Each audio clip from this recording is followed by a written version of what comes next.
Vir die wat my nie ken nie, my naam is Jurgen Linde. Ek is nou so 2 weke diskant 27. Ek is getroud met Belenies, my vroukie. Ek weet nie of sy wil opstaan nie, maar wat julle net kan sien, as hy. Ek het daarom omgehaak. Ek het onlangs die trotse pa van klein Johannes geword. Hy is ook in sy volle glorie daar. Ek werk tans as ingenieur en deur die dag bevind ek myself of voor 'n rekenaar of voor 'n elektriese kabinet waar ek een van my vele foute probeer regmaak. So wie is al beter om hierdie onderwerp te hanteer vanaand? Ek kan nie nou beter een dink nie. Gemeenskappe vandag lyk glad nie meer soos dit vroeër gelyk het nie. Soveel faktore het bygedra.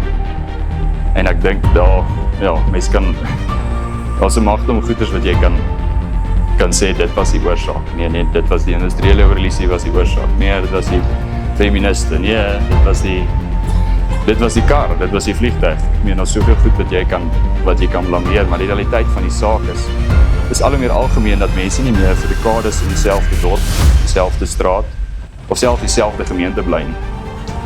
Ons trek rond vir beter geleenthede, vir werk, vir studies, vir veiligheid, vir 'n groter salaris of net om iets te maak van ons lewens. En op baie maniere is dit verstaanbaar. Ek meen, die wêreld het verander. Ek meen, vliegtuie, karre, selfone. Voel soos ek dink dis ouer mense wat al erger voel, maar ek voel al selfs klaar oud.